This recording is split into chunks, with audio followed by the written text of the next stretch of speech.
أعوذ بالله من الشيطان الرجيم بسم الله الرحمن الرحيم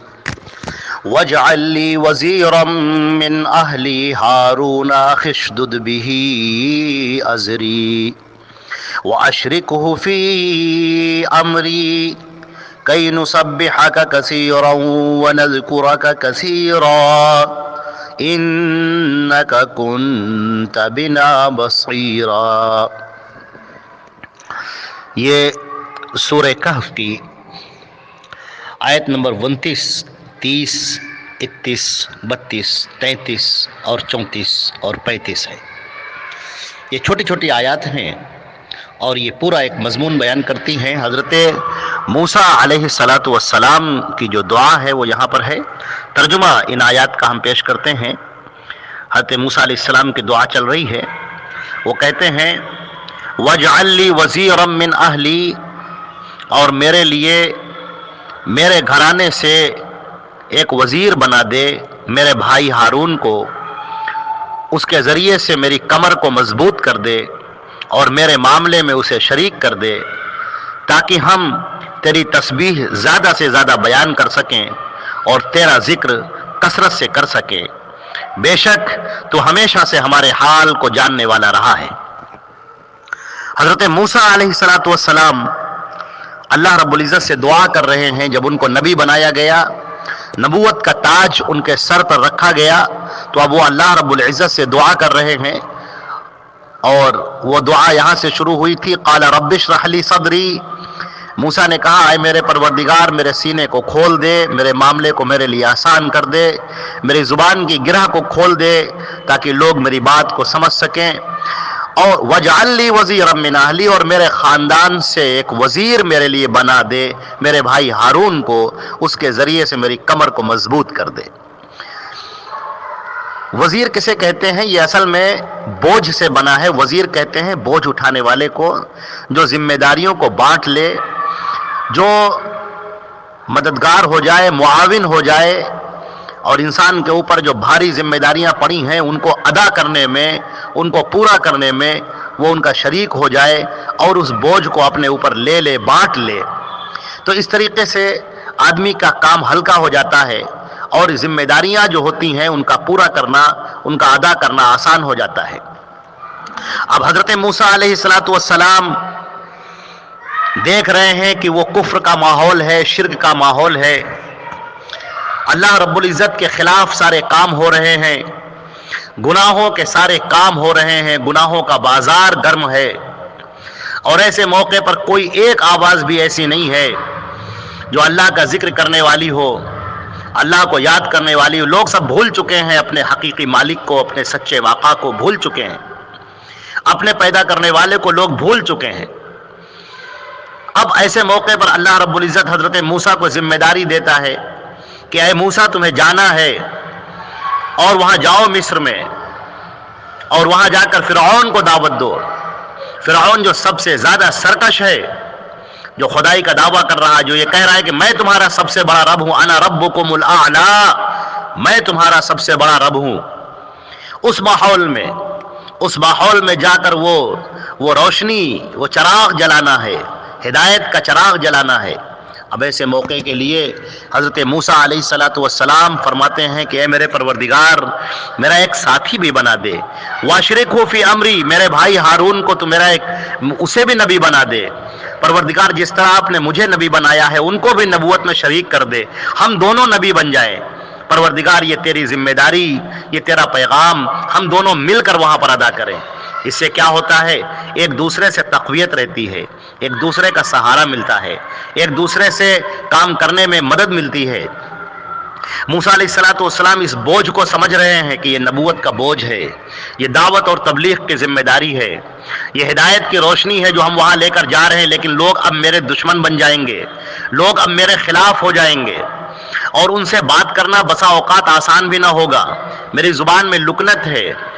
اور ہارون مجھ سے زیادہ اچھا بولنے والے ہیں، بہترین بات کرنے والے ہیں۔ چنانچہ وہ اللہ سے دعا کرتے ہیں کہ پروردگار مجھے شرح صدر عطا فرما، میری زبان میں جو گرہ لگی ہے، جو لکنت ہے، یا اللہ تو اس کو دور کر دے۔ میں اچھی طرح سے تیرے پیغام کو پہنچا سکوں، تیری بات کو اچھی طرح لوگوں کے سامنے پیش کر سکوں۔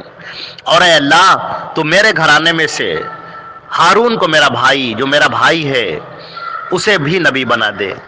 اس کے اوپر بھی یہ ذمہ داری ڈال دے پروردگار، تاکہ ہم دونوں مل کر تیرے اس پیغام کو پہنچا سکیں۔ یا اللہ تیری عنایات ہم پر ہیں۔ یہاں پر جو لفظ حضرت موسیٰ علیہ السلام نے استعمال کیے ہیں کہ پروردگار میرے معاملے میں یعنی نبوت کے معاملے میں انہیں شریک کر دے، اور کہا اشدد بھی ازری، جس کے ذریعے سے میری کمر مضبوط ہو جائے، یعنی یہ بوجھ، یہ ذمہ داری کا ادا کرنا میرے لیے آسان ہو جائے۔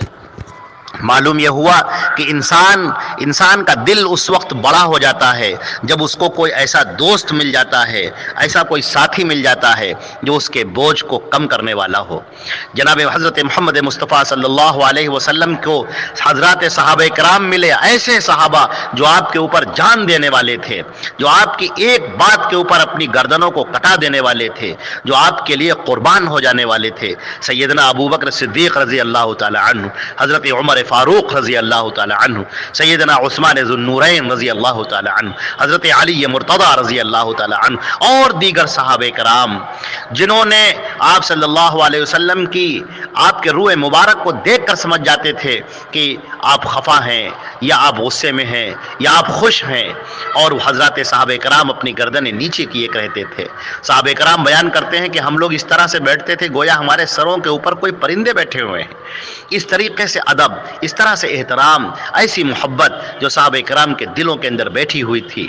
نبی کریم صلی اللہ علیہ وسلم نے دعوت و تبلیغ کا فریضہ انجام دیا، اور آپ کو ایسے ساتھی اللہ نے میسر فرمائے، جو ساتھی ایسے تھے جو آپ کے جانثار تھے، آپ کے اوپر جان دینے والے تھے۔ دعوت و تبلیغ کی راہ میں اگر کسی انسان کو ایسا دوست میسر آ جائے، ایسا دوست جو سچا ہو،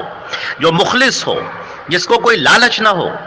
جس کی دوستی بالکل صداقت پر اور سچائی پر مبنی ہو، آب زمزم کی طرح جس کی سچائی اور دوستی شفاف ہو، اگر ایسا دوست میسر آ جائے تو یہ دعوت و تبلیغ کا کام آسان ہو جاتا ہے، ذمہ داریوں کا بوجھ اٹھانا آسان ہو جاتا ہے، اور بہت ہی عمدہ وہ شخص ہے۔ نبی کریم صلی اللہ علیہ وسلم نے فرمایا کہ اللہ تبارک تعالیٰ فرماتا ہے، اللہ تبارک تعالیٰ اس بندے کی مدد میں لگا رہتا ہے جب تک وہ بندہ اپنے بھائی کی مدد میں لگا رہتا ہے۔ یہاں پر بھائی سے مراد اس کے انسانی بھائی ہیں، یعنی وہ جو انسان کسی دوسرے انسان کی مدد کرتا ہے، اللہ تبارک تعالیٰ فرماتے ہیں کہ میں اس کی مدد میں لگا رہتا ہوں۔ جب وہ دوسروں کا کام کرتا ہے میں اس کے کام آتا ہوں۔ وہ دوسروں کی پریشانیوں کو حل کر رہا ہے، دوسروں کی پریشانیوں کے لیے دوڑ رہا ہے، دوسروں کی مصیبت میں کھڑا ہوا ہے، دوسروں کے دلوں کو کچھ نہیں کر سکتا تو کم سے کم تسلی دے رہا ہے، زبان سے ہو یا ہاتھ پیر سے ہو یا اپنے مال سے ہو، جس طریقے سے بھی ممکن ہے وہ دوسروں کی پریشانی کو دور کر رہا ہے۔ ایسے انسان کے لیے اللہ رب العزت فرماتے ہیں کہ اللہ رب العزت اس کی مدد میں لگا رہتا ہے جب تک بندہ اپنے بھائی کی مدد میں لگا رہتا ہے۔ ایک اور روایت میں ہے، نبی کریم صلی اللہ علیہ وسلم نے فرمایا، الراحمون یرحمہم الرحمن یرحموا من فی الارض یرحمکم من فی السماء۔ رحمان الراحمون جو رحم کرنے والے ہیں، جو ایک دوسرے پر شفقت کرنے والے، محبت کرنے والے ہیں، جو ایک دوسرے کے لیے محبت کرنے والے ہیں، ایک دوسرے کے کام آنے والے ہیں، اللہ رب العزت ان پر رحم کرتا ہے۔ جو دوسروں کے لیے ہمدردی دکھاتا ہے، جو دوسروں پر رحمت دکھاتا ہے، جو دوسروں پر رحم کرتا ہے، اللہ اس پر رحم کرتا ہے۔ ارحموا من فی الارض، تم زمین والوں پر رحم کرو، یرحمکم من فی السماء، تو جو عرش میں ہے، جو آسمان پر ہے، وہ تم پر رحم کرے گا، اللہ رب العزت تم پر رحم کرے گا۔ لہٰذا حضرت موسیٰ علیہ السلام یہاں دعا مانگتے ہیں، اے میرے پروردگار میرے بھائی کو بھی اس نبوت میں شریک کر دے، تاکہ ہم دونوں مل کر کئی نسبحک کثیرا، تاکہ ہم دونوں مل کر آپ کی خوب تسبیح بیان کریں، تیرا ذکر کریں، تیری وحدانیت کا ذکر کریں، تیری پاکی کو بیان کریں، تیری سچائی کو بیان کریں، تو مالک حقیقی ہے اس بات کو بیان کریں۔ لوگ تجھ کو بھول چکے ہیں، ہم اس کو بیان کریں، لوگوں کے سامنے بتائیں کہ تمہارا اصلی مالک کون ہے، تمہارا خالق کون ہے، آسمان و زمین کا پیدا کرنے والا کون ہے، زمین سے غلے اگانے والا، آسمان سے بارش برسانے والا کون ہے، تمہاری رگوں میں خون دوڑانے والا کون ہے، تمہارے دلوں کا دھڑکانے والا کون ہے، تمہاری آنکھوں کے اندر یہ دیکھنے کی طاقت دینے والا، کانوں میں سماعت کی طاقت دینے والا یہ کون ہے، ہم تمہیں بتائیں کہ وہ ایک اللہ ہے۔ جو رب ہے، رب العالمین ہے، جس نے بے تحاشا مخلوقات پیدا کی ہیں، بے انتہا، جن کی تعداد بھی ہمیں نہیں معلوم، وہ پورے عالمین کا رب ہے، اور وہی سچا معبود ہے، وہی حقیقی معبود ہے،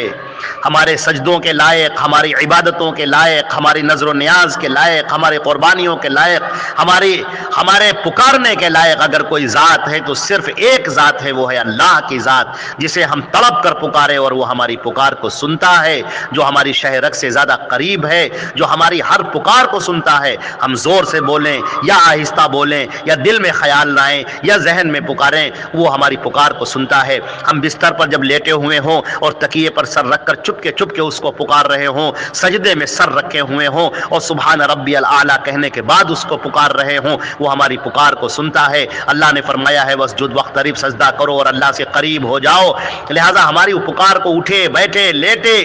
آہستہ زور سے ہر طرح سے ہماری پکار کو وہ سنتا ہے، لہذا ہم اس کی وحدانیت کو بیان کریں،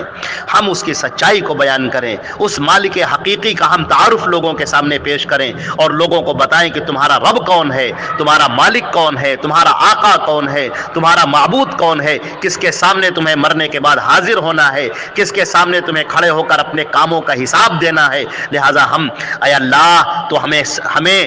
ہارون کو شریک کر دے میرے اس کام میں، تاکہ ہم تو دونوں مل کر تیری خوب تسبیح بیان کریں اور تیرا خوب ذکر کریں۔ انکا کنت بنا بصیرا، اور تیری ہم پر ہمیشہ سے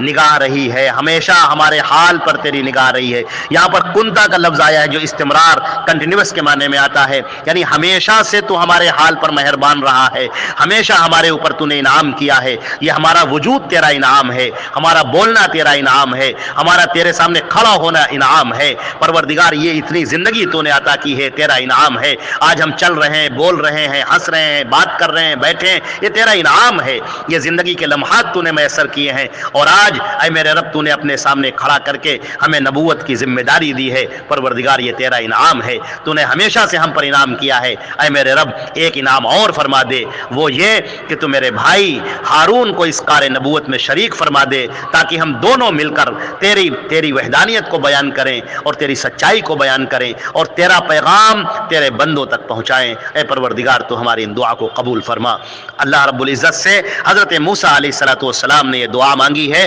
اور بڑی قیمتی دعا ہے، اس کے آگے کا تذکرہ انشاءاللہ آگے ہوگا اور اس کے اوپر باتیں بیان کی جائیں گی۔ والسلام علیکم ورحمۃ اللہ وبرکاتہ۔